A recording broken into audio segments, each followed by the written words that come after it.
Bueno, está con nosotros esta mañana el Procurador para la Defensa de los Derechos Humanos. Es un invitado especial con el cual vamos a hablar diferentes temas. Pero mire, antes quiero darle la bienvenida, darle la palabra al Procurador.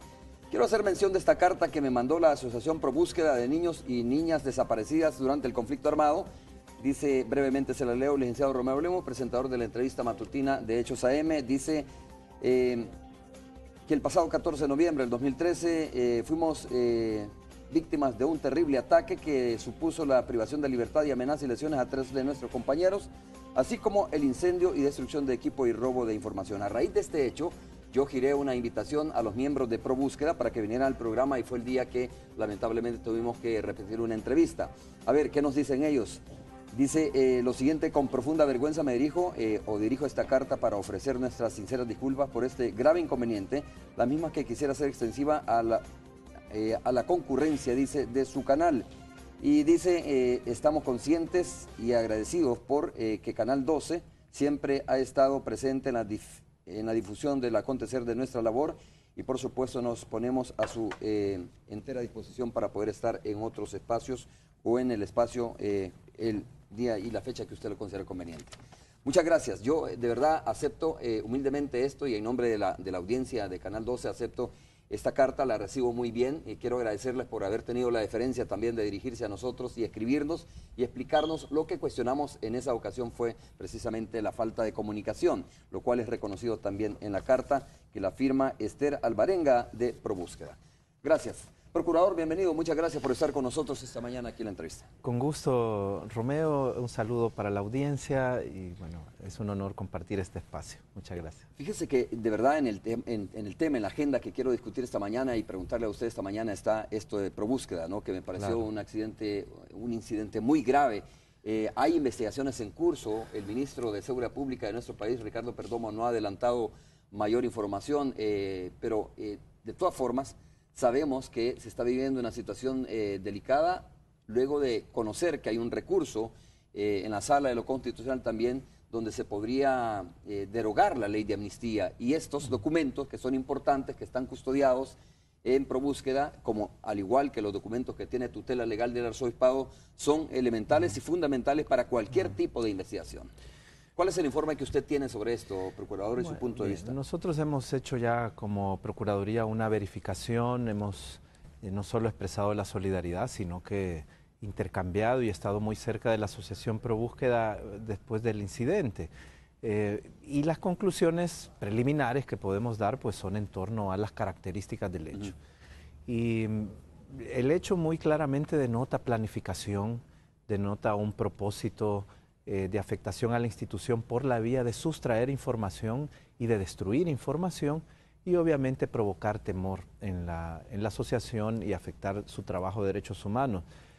Bueno, fue destruida información no solo administrativa, sino relativa a las investigaciones, que es una información muy sensible, e información jurídica relativa a los casos jurídicos, incluidos los casos que tenían que ver con prontas audiencias en la Sala Constitucional por casos de desapariciones, a los cuales estaba convocada la representante de la Fuerza Armada y entiendo por medios de comunicación que no asistieron, lamentablemente. Además se robaron el registro de víctimas, es decir, no es un modus operandi de la delincuencia común. Entiendo que el señor ministro no ha descartado ninguna hipótesis, eso me parece positivo, aunque adelantaba la posibilidad de un delito común. Yo creo que en toda investigación siempre hay varias hipótesis y el deber de la autoridad investigadora es agotarlas, hacer todo lo posible, ir descartando, pero no descartarlas a priori, irlas descartando sobre la base de la información, sobre la base de la investigación. Y en este caso las características son características inusuales, decía yo, de la delincuencia común. Puede haber un empleado descontento, un empleado con el que hay un ex empleado con el que hay un conflicto. Eso les pasa a muchas empresas, a muchas instituciones, y no es usual que te mande un escuadrón que destruya con estas modus operandi la información institucional. Por eso existe tanta preocupación. A mí me recordó los atentados contra los defensores y defensoras de los derechos humanos de los años 80 y los primeros años de la posguerra. Como CRIPDES, usted se acuerda, ¿no?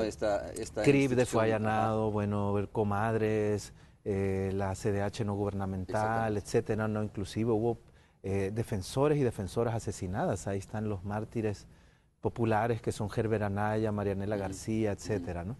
Y bueno, no mirábamos este modus operandi. El escenario, yo realmente había sido, soy Franco Romeo, escéptico con el tema de que las resistencias ante un procedimiento de inconstitucionalidad, la ley de amnistía actualmente, tuvieran un impacto tan grande en sectores que defienden la impunidad y la impunidad histórica, porque realmente la obligación de juzgar y investigar está clara, incluso por la vía de la jurisprudencia nuestra salvadoreña, desde hace más de 10 años. Lo que no ha existido es voluntad del judicial, de los jueces que conocen los casos y de los sucesivos titulares de la Fiscalía General de investigar, a pesar que la obligación está muy clara. La amnistía perdió su fuerza jurídica hace muchos años y esto lo ha reafirmado la jurisprudencia internacional de derechos humanos.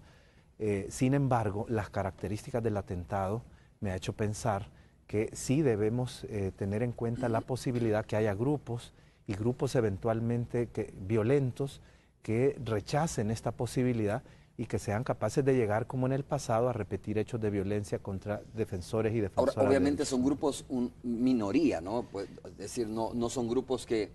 A ver, porque usted se recuerda que cuando se abrió o se ha abordado el tema de la posibilidad de derogar la ley de amnistía, de declarar inconstitucional la ley de amnistía, que está pendiente precisamente un fallo de la Sala de lo Constitucional, pues siempre han surgido voces que dicen, mire, ojo con eso, porque es como el sello, ¿no?, de lo que pasó y si usted declara inconstitucional la ley de amnistía, es la piedra angular, dicen uno de los acuerdos de paz, pues va a haber una cuestión muy complicada, va a haber, se van a abrir las heridas. Pudiera entender uno que esta situación que pasó en ProBúsqueda es una especie de mensaje precisamente sobre, ante la posibilidad, mejor dicho, de que se derogue la ley de amnistía. Existe esa gran posibilidad, la posibilidad de la motivación política con el objetivo político de amedrentar una labor de derechos humanos y una lucha contra la impunidad que históricamente lleva adelante la asociación y otras organizaciones civiles de derechos humanos desde hace muchos años. Yo quisiera recordar que la justicia frente a las graves violaciones a los derechos humanos, además de su naturaleza reparadora para las víctimas, además de que es una obligación indelegable e inderogable del Estado, tiene el propósito de ser una garantía de no repetición. En este país, los escuadrones de la muerte no fueron investigados, no fueron desarmados, es decir, el riesgo de repetición se corría y ya desde los primeros años de la posguerra el fenómeno se repitió y tuvimos experiencias de crímenes sistemáticos, incluso homicidios, ejecuciones de personas y de líderes políticos por motivos de persecución política. La modalidad de la delincuencia mutó. En la medida que estos escuadrones y que estos grupos ilegales armados se vincularon a la delincuencia común y organizada, surge además la figura del contrato, de grupos delictivos que pueden ser utilizados con el propósito de la violencia política. Esa es nuestra experiencia de repetición de la modalidad de ataque por violencia política ya en periodo de paz en los años 90. Entonces, en la medida que no ha habido justicia, que ha habido una tesis de olvidar, de discriminar a las víctimas, entonces el riesgo de la repetición de la historia está. Entonces es importante que recordemos que todos estos hechos ocurrieron y que las características del hecho ante ProBúsqueda reproduce un patrón que no veíamos hace muchos años y que debemos tener en cuenta. Y mi llamado a las autoridades ha sido: no descarten a priori, a las autoridades de fiscalía y policía como ente auxiliar, no descarten a priori la tesis de la motivación política y agoten esa línea de investigación. Esto es lo que como Procuraduría estamos verificando, además de tratar de colaborar en el tema de la seguridad del personal de ProBúsqueda. Y por supuesto que lo más grave sería dejar impune hechos como este, porque ahí es donde comienza a germinar el ciclo, digamos, de la impunidad y de la violencia. Cuando usted no investiga este tipo de casos, pues obviamente comienza ya a sentir la motivación otros grupos cuando dicen, bueno, si no pasa nada en este país. Tenemos el problema de las campañas políticas, por ejemplo, que no son reguladas, que hay mucha desinformación, se genera temor, se genera odio. Esto genera ambientes de violencia. Entonces también esa es responsabilidad de los políticos que en un periodo electoral no se exacerbe la polarización, no se exacerben los odios, los resentimientos, las confrontaciones políticas innecesarias, porque puede motivar a grupos violentos además en este sentido. Procurador, ¿cuál es la información que ustedes tienen, estos archivos, de lo que se perdió, ¿no?, en esta situación muy vergonzosa que le pasó a ProBúsqueda? Digo, eran archivos, decía usted, de casos que incluso se podrían estar ventilando en el sistema judicial, pero ¿estaban resguardados parte de estos archivos según la información? Es un golpe para la Asociación ProBúsqueda, para la comunidad de los derechos humanos en general, pero entiendo que no es un golpe que va a paralizar. En general, la información referida a los casos judiciales es información que en lo sustancial puede reponerse porque se trata de actuaciones ante tribunales o ante autoridades frente a los cuales se presentan la documentación original. La información de investigación es mucho más dolorosa perderla, pero hay un gesto bonito que una víctima le dijo a sus dirigentes de la Asociación ProBúsqueda, y le dijo, mire, pueden quemar todos los papeles que quieran, pero de la cabeza nadie me va a hacer olvidar, ¿verdad?, lo que pasó. Claro. Y yo voy a volver, le estoy llamando para volver a dar mi testimonio si es que mi testimonio ha sido quemado. Entonces la memoria histórica está en las víctimas. Y las víctimas han pasado 2, 3 décadas dando su testimonio, como hizo Rufina Maya. Entonces la información es recuperable. Parece que además la información ProBúsqueda tuvo el cuidado de hacer respaldos a los archivos electrónicos. Entonces, si bien hay un golpe, hay alguna información que se perdió, en general no es un golpe que va a paralizar a la institución, y creo yo que ya se están articulando las reacciones. Me parece que incluso la imposibilidad de venir el día del programa, a mí me pidieron también que si tenía alguna posibilidad le expresara las disculpas. Estaban en un momento de mucha conmoción, de mucha actividad, de mucha denuncia internacional, de revisar qué es lo que se ha perdido, y hubo un problema de comunicación interna, por lo cual la persona designada no lograba llegar a tiempo acá. Entonces, pero ahora yo los veo bastante seguros, bastante seguras, con ánimo de seguir, van a convocar a sus familiares. Creo que este golpe fortalecerá a ProBúsqueda en su convicción de lucha por los derechos humanos. Porque al final este golpe, como usted le llama, procurador, es una motivación, ¿no? Es decir, si allanaron una oficina, si violentaron una oficina tan importante como ProBúsqueda, eso significa de que están haciendo una labor importante para la justicia en el país.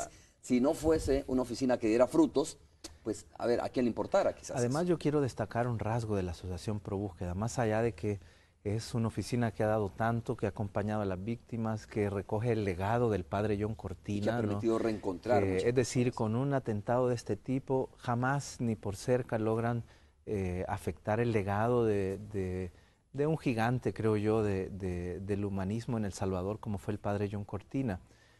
Pero la Asociación ProBúsqueda no es una organización de derechos humanos típica, no es como otras organizaciones que están conformadas por activistas, por profesionales comprometidos que hacen la labor del activismo y los derechos humanos. Es una asociación de víctimas. Sus autoridades de la junta directiva, la gran parte de sus empleados y todos sus asociados son víctimas de la desaparición forzada. Son personas humildes, campesinas de las zonas rurales de El Salvador en su mayoría, pero que son personas con una profunda convicción, con una experiencia de lucha, ya con una formación de trabajo en los derechos humanos de muchos años, y entonces han dirigido un golpe a las víctimas directamente. No es a una ONG, sino que es a un conglomerado de víctimas. Y creo yo que esto es un rasgo que también hay que destacar, porque estas víctimas se han levantado y han luchado de 30 años después de sufrir crímenes atroces que devastaron sus familias y sus comunidades. Entonces, bueno, sí pienso que va a haber una fortaleza y una continuidad de la lucha. Yo he expresado como procurador mi voluntad de acompañarles plenamente en su lucha contra la impunidad, en su lucha por la búsqueda, en generar garantías para su seguridad y en verificar el debido proceso de las investigaciones. Bueno, algunas personas, procurador, ataron dos hechos, ¿no? Los de tutela legal, y de repente dijeron, bueno, ahora resulta que también ProBúsqueda. Lo de tutela legal usted lo conoce muy bien, de repente se disuelve de alguna manera la oficina de tutela legal, se está conformando una nueva oficina, entiendo, una nueva institución. para el propósito de resguardar precisamente estos archivos. Incluso tuvimos información y noticias de que el procurador llegó hasta tutela legal, que llegó también la fiscalía misma a resguardar esos hechos. Pero bueno, no dejan algunos salvadoreños, o no dejamos algunos salvadoreños de atar estos dos hechos, que tienen que ver con los derechos humanos y con hechos de violaciones a los derechos humanos en el pasado. Ambos hechos tienen un denominador común que ponen en evidencia la vulnerabilidad y la afectación a archivos históricos de violaciones a los derechos humanos o de crímenes internacionales ocurridos en la guerra civil salvadoreña. Y yo creo que por eso es razonable, es entendible que los hechos se vinculen por la opinión pública, por la población. Sin embargo, yo como procurador no puedo hacer una vinculación porque son dos hechos distintos en su naturaleza. En el caso de tutela legal se trata de un hecho abierto, público, la decisión de un arzobispo en el marco de su administración del gobierno arzobispal de cerrar una oficina y de poner en determinada condición, que a mi criterio pone en vulnerabilidad, uno de los archivos históricos más importantes del país. Y en el caso de ProBúsqueda es un hecho totalmente distinto, es un hecho delictivo, violento, que busca la destrucción y la intimidación y que podría tener con mayores elementos de juicio una motivación política. En el caso de tutela legal, como procurador ya me he pronunciado, he dictado formalmente resoluciones. He considerado que aunque la arquidiócesis, a la cual respeto, igual que el señor arzobispo y su investidura, a pesar de que es una entidad no estatal, su decisión trascendió al ámbito de los derechos humanos y al interés público. Uno, porque afectó o transgredió estándares de las Naciones Unidas y concretamente la declaración que protege a los defensores y defensoras de derechos humanos de actos arbitrarios o actos que perjudiquen y entorpezcan su labor de defensa y promoción.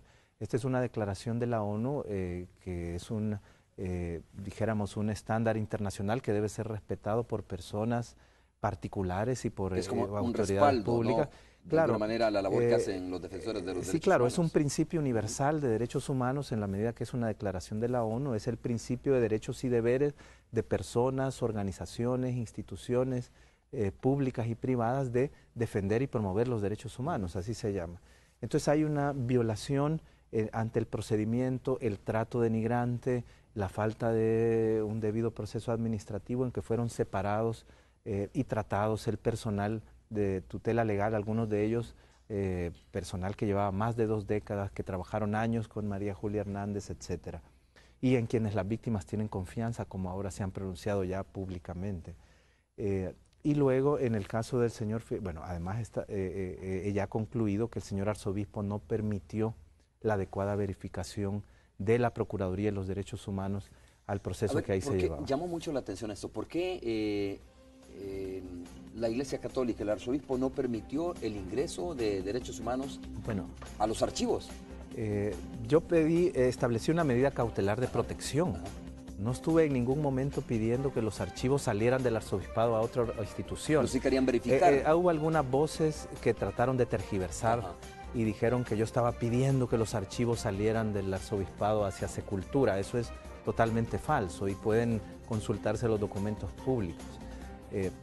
Pedí protección y establecí un mecanismo de verificación que era una inspección de una comisión delegada, pero ocular. No pedí revisar papel por papel cada archivo, cada nombre, sino que pedí una inspección general para establecer que al menos los casos paradigmáticos de cada año, Masacre del Mozote, el Zumpú, la Quesera, Sitio del Niño, estuvieran ahí y observáramos que estaban preservados y estaban siendo resguardados debidamente. El señor arzobispo, por escrito, formalmente aceptó la inspección, nos permitió llegar a tutela legal, pero nos permitió una inspección meramente superficial, solo contar los archiveros. No puedo dar ninguna garantía de que eso se hubiese tocado. Y posteriormente, se produce la intervención del señor fiscal y yo he declarado que ese procedimiento fiscal violentó el debido proceso, ¿verdad? La intervención de la Fiscalía. La intervención de la Fiscalía. ¿Por qué? Porque si es un ente público, ¿no? La Fiscalía, entiendo, la Fiscalía en general tiene estas facultades, pero la Fiscalía está obligada a actuar con respeto a un principio procesal que es el principio de proporcionalidad. El allanamiento es una actuación con una fuerza, dijéramos, una fuerza pública bastante grande, llega con una orden judicial.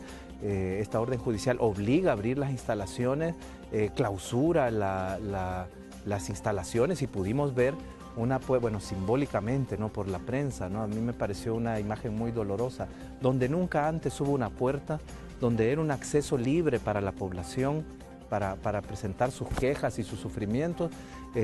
Las autoridades del arzobispado instalaron una puerta que sellaba el acceso, y la Fiscalía colocaba sus cintas amarillas, clausurándole al pueblo una puerta de auxilio que durante 30 años no se cerró.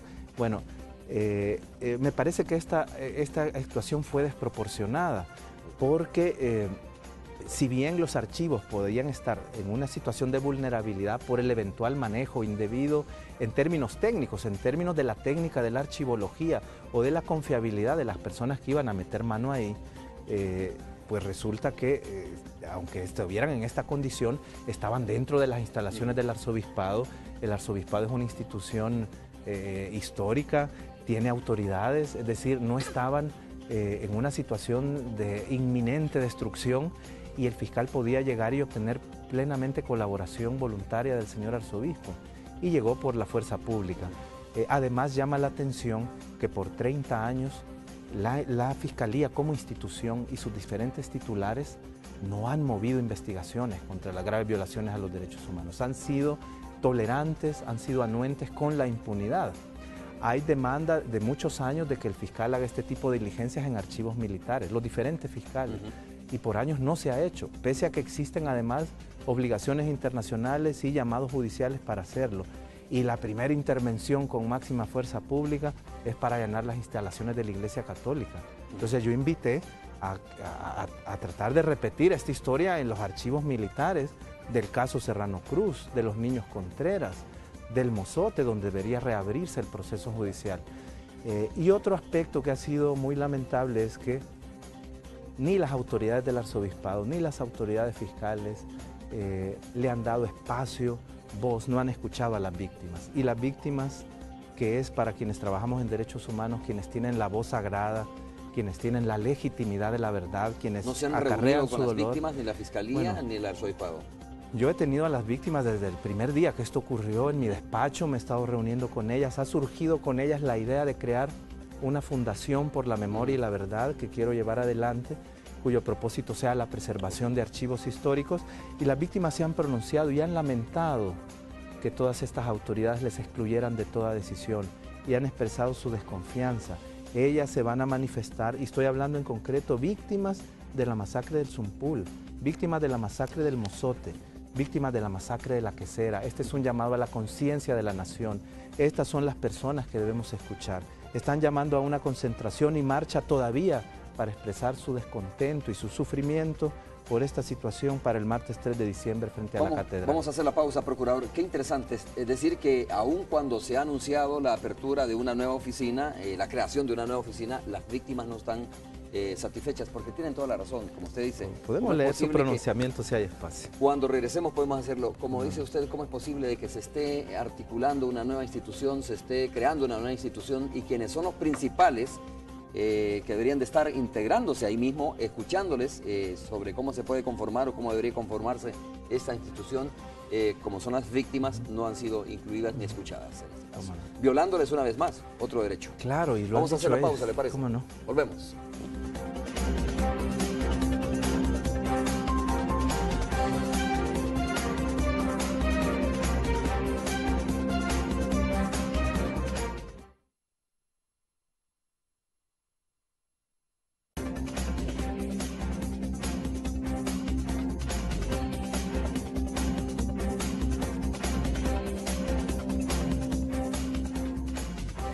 Muy bien, estamos de regreso. Vamos a abordar otros temas, pero quiero concluir porque en efecto es importante este pronunciamiento de los sobrevivientes a estas masacres, como la del Zumpul, la del Mozote.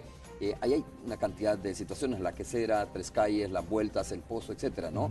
Una cantidad de masacres que se dieron durante el conflicto armado en nuestro país. ¿Cuál es como la almendra de ese pronunciamiento, procurador? Sí, bueno, no, claro, no es el pronunciamiento mío en mi calidad de procurador ni de la PDH, es el pronunciamiento de sobrevivientes de las masacres del Zumpul, el Mozote, la Quesera, publicado en Diario Colatino del lunes 18 de noviembre de 2003.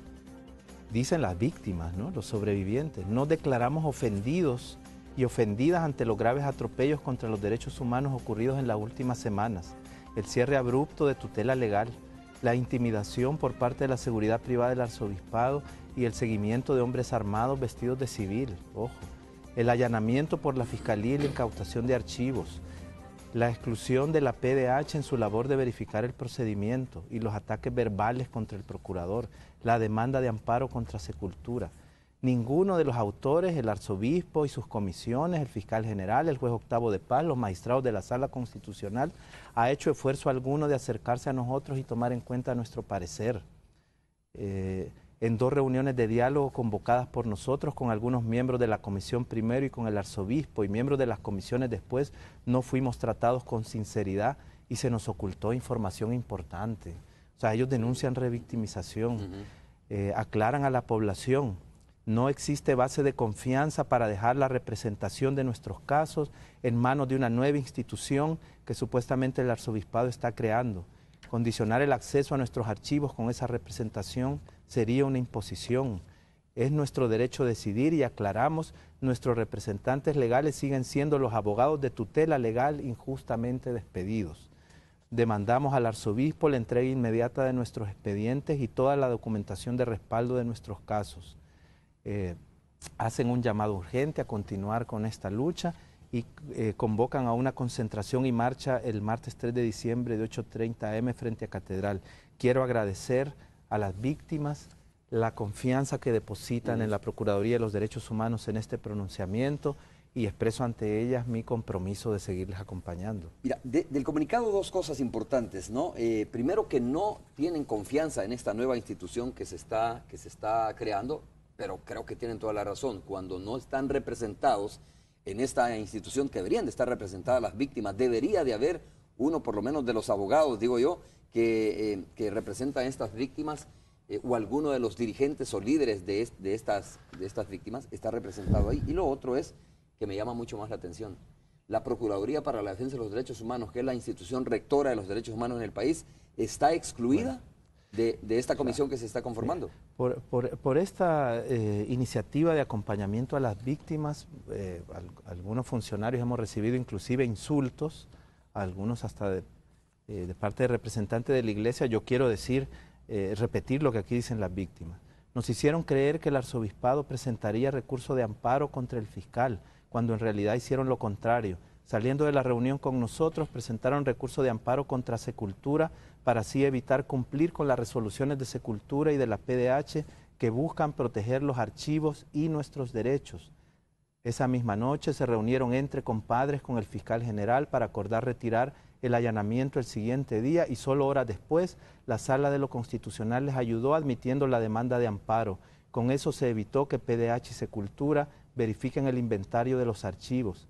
Mientras el señor obispo ante nosotros juraba sobre la Biblia, estoy diciendo la verdad y hemos conservado el archivo en su integridad, que la Fiscalía no tocaría en solo papel, el fiscal dice el siguiente día que no encontró en los archivos información importante para dichas investigaciones.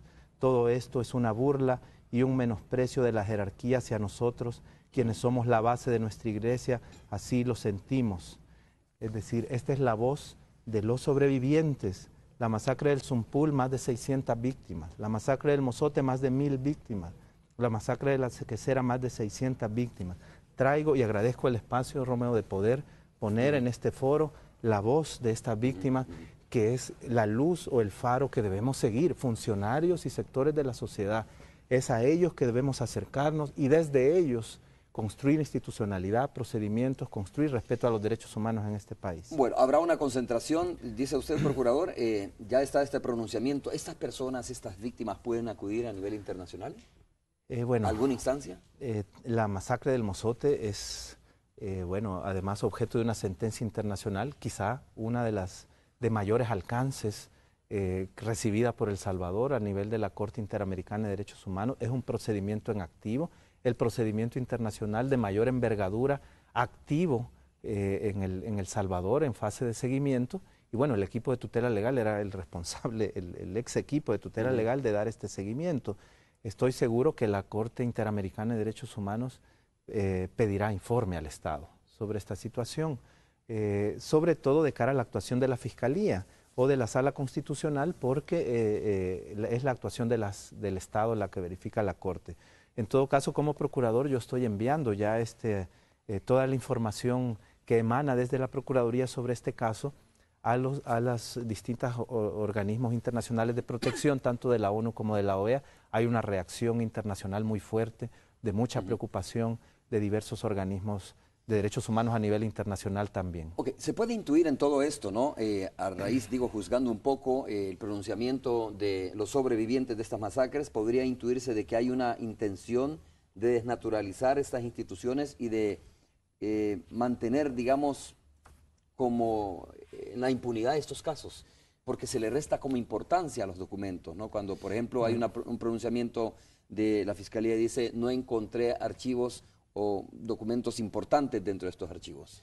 Bueno, yo quisiera decir que he concluido de nuestra labor verificadora como Procuraduría que la oficina de tutela legal fue cerrada sin ninguna alternativa, es decir, fue cerrada y punto, sin medir, sin tomar en cuenta ninguna consecuencia para las víctimas, ni su trascendencia en materia de derechos humanos. Me parece que a raíz de la crítica tan fuerte, multisectorial, que recibió el señor arzobispo, ha habido una reflexión y hay un intento de construir algunas comisiones de trabajo. Yo quiero mantener la esperanza y la expectativa que estas comisiones, una de ellas está integrada por sacerdotes que tienen una trayectoria de muchos años en la pastoral social y algunos de ellos con experiencia en derechos humanos. Entonces tengo la expectativa que esto pueda rendir algún fruto positivo, que haya una corrección. Creo que el arzobispado es el depositario natural de ese archivo, pero debe dar garantías y mayor apertura en su manejo. Ahorita anunciaron públicamente hace ya algunas semanas o varios días que estaban realizando un inventario. Ese inventario está siendo realizado por personas expertas en archivología, no lo sabemos. Se estuvo haciendo en conjunto con la Fiscalía, no lo sabemos. Es decir, el arzobispo ha dicho que no, pero después de escuchar a las víctimas que han tenido contacto con las autoridades del arzobispado, se generan muchas dudas. Los especialistas nos han dicho que este tipo de archivos históricos fueron construyéndose con cierta lógica, más allá que lo hicieran expertos o no, o se hicieran empíricamente, que quien lo fue administrando, quien lo fue creando, construyendo, le fue dando una lógica, por años o por meses, o por el tipo de violación, etcétera, ¿no? Y que ese orden lógico tiene también un valor histórico. Define lo que los especialistas llaman el dato de procedencia, de generación de la información, cómo se fue generando a partir de un testimonio, de una investigación, de la verificación en una zona de bombardeo, en una referencia periodística, y qué fue haciendo tutela legal para construir un caso. Habrá casos con muy poca información, casos que son archivos completos, como el Mozote o la masacre del Zumpul, y el romper ese orden lógico causa un daño en los archivos porque no se puede volver a reconstruir. Esto lo estuvimos diciendo frente a la actuación de la Fiscalía. Ahora se está haciendo un inventario por personas que nunca los administraron, claro, no se llamó a los una ex coherencia histórica, ¿no? Sí, entonces no se trata de que se vayan a quemar, pues no es eso. Es el tema de que si se meten en caja, se mueven del lugar, se cambian, se altera el orden lógico, no se preserva. Debe haber además un especialista que lleve esta secuencia. La intervención de Secultura la entendemos como una intervención no para pedir que los archivos pasen al gobierno ni a Secultura. En ningún momento lo ha dicho ni está en su resolución pública. Lo que Secultura trató de impulsar o trata de impulsar es un procedimiento de ley para declararlo patrimonio cultural y que el archivo sea preservado. Y esto implica un procedimiento de ley que todas las autoridades públicas estamos obligadas a respetar.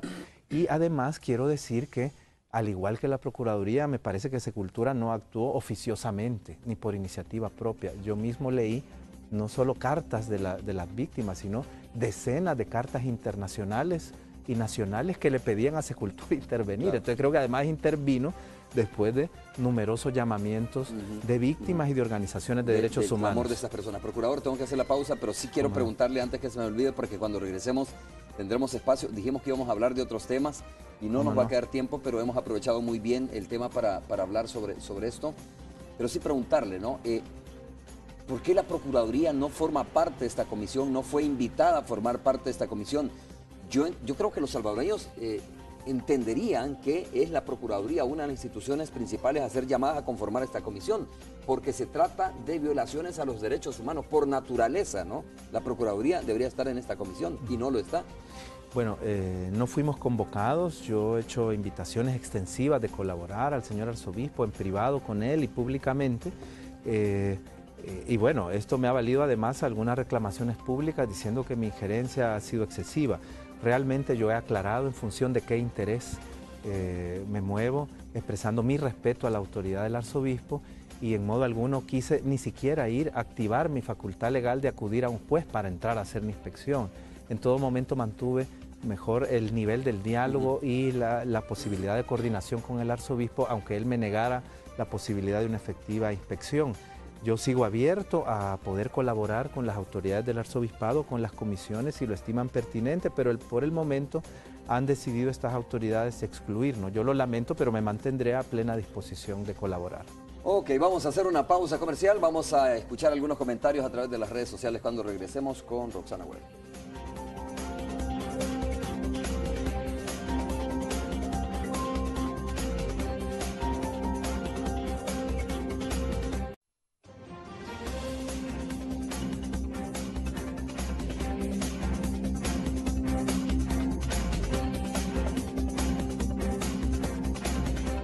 Vamos ahora a escuchar sus opiniones en las redes sociales. Carlos N. Porras dice: ¿cuál es el sentido real de la Defensoría? Más allá de los cánones y las definiciones idealistas, ¿sirve pragmáticamente de algo a la sociedad la gestión de la Procuraduría para la Defensa de los Derechos Humanos? Pregunta Raúl Ramos, dice: teniendo en cuenta que los derechos humanos son de vital importancia, ¿qué gestiones se está realizando para las resoluciones de la Procuraduría para la Defensa de los Derechos Humanos sean vinculantes y no simples recomendaciones para aquellos que vulneren este tipo de derecho? Javier Chanta: los derechos humanos deberían de existir para los que en verdad los merezcan. La persona que asesina no tiene derecho a nada porque la víctima perdió sus derechos al ser asesinado. Carlos Bonilla: yo reconozco que el gobierno debe y está obligado a garantizar los derechos de su pueblo y todos se merecen ese derecho, pero cuando existen grupos, dice, de delincuentes como la basura de las maras, deberían desaparecer derechos para ellos. ¿Por qué defienden más el derecho del victimario que el de la víctima y su familia? Es el sentir de Clemente Reyes. ¿Dónde están los derechos humanos de las víctimas? ¿Por qué defienden a los delincuentes, a los mareros y a los asesinos? Es la opinión de Yaoa Villalta. Fran Asensio Mayagón dice: ¿por qué los derechos humanos defienden más a los delincuentes? ¿Por qué no se dice nada sobre el problema de la insuficiencia renal y los barriles que nunca quitan de San Luis Talpa? Y también dice: ¿puede el procurador decirnos en concreto por qué la Iglesia Católica cerró tutela legal? Lo dicho, que hubo mal manejo, no es creíble, ya que si fuera así, no sería necesario cerrar dicha oficina, sino solo cambiar a las personas que hacen mal manejo. ¿Puede usted decirnos algo al respecto, Oscar Panameño? Regreso contigo, Romeo. Gracias, Roxana. Vamos a escuchar al Procurador para la Defensa de los Derechos Humanos. Algunas de esas preguntas ya fueron evacuadas, ¿no? Ya contestó, por ejemplo, este tema del por qué el arzobispado toma la decisión de cerrar la oficina de tutela legal del arzobispado. Es decir, no es que el Procurador haya dicho el por qué, pero el procedimiento de alguna manera y lo que se ha dado posteriormente a lo mejor no es el mejor mecanismo. Bueno, muchas gracias a Roxana y sobre todo a las personas que se han dirigido a nosotros para hacer estas inquietudes. Muy oportunas, gracias.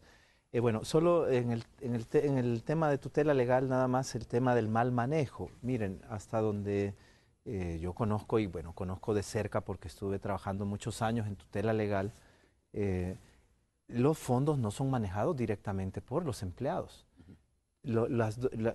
Fundamentalmente tutela legal trabajó con donaciones siempre, no eran recursos institucionales propios del arzobispado mayoritariamente, eran donaciones internacionales hechas al arzobispado, a la Iglesia Católica. Los fondos han sido manejados por la tesorería y por la contabilidad y bajo las auditorías internas del arzobispado. Tutela legal hacía requerimientos de cheques, pero no tocaba dinero. Y luego andan ellos, los compañeros, excompañeros de tutela legal, con todas las cartas y los resultados de las auditorías de los cooperantes internacionales que les dicen que están limpios. Y llegaron así a mi oficina a dejarme copia de todas esas notas. Entonces, cuando ha sido muy común atacar a la víctima o culpabilizar al defensor que ha sufrido la agresión. Yo creo que en esto debería ser más concreto el señor arzobispo con sus denuncias. Bueno, sobre el tema de la labor de la Procuraduría, siempre me hacen preguntas de este tipo y es importante para aclarar el mandato. La Procuraduría ejerce una labor de supervisión al Estado.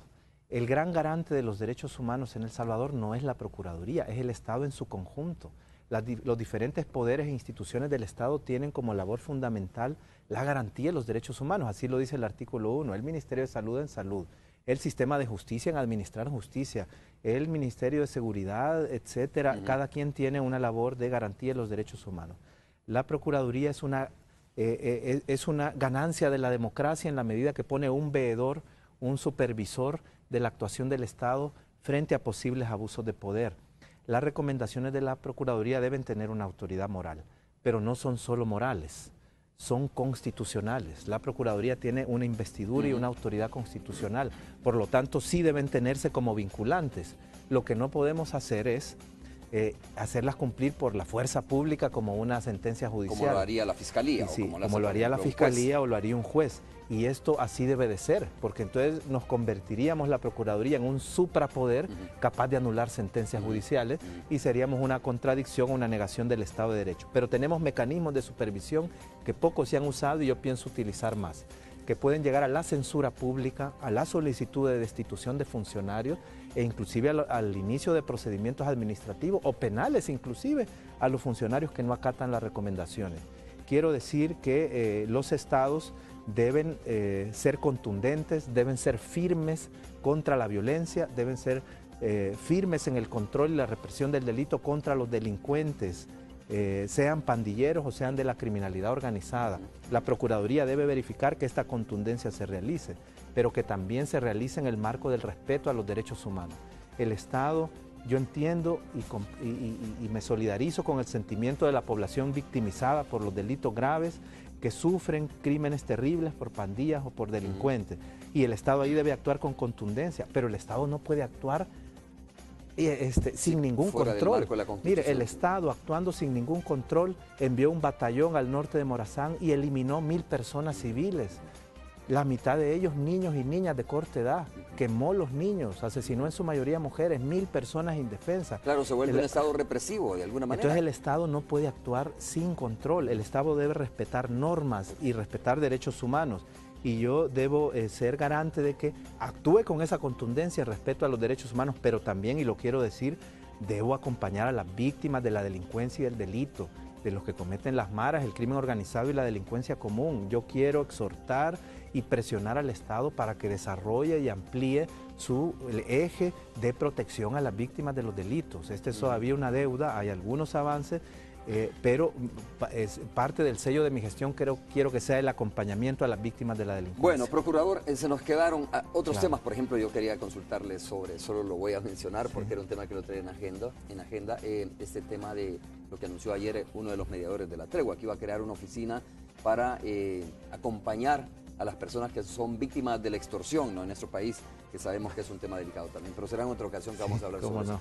Procurador, muchas gracias por... Muchas gracias, Romeo, y gracias al canal, al equipo de trabajo y sobre todo a la audiencia. Muchos saludos. Vamos a hacer una breve pausa comercial, regresamos para casi ya para el cierre de Hechos AM, vamos a escuchar las informaciones internacionales más adelante.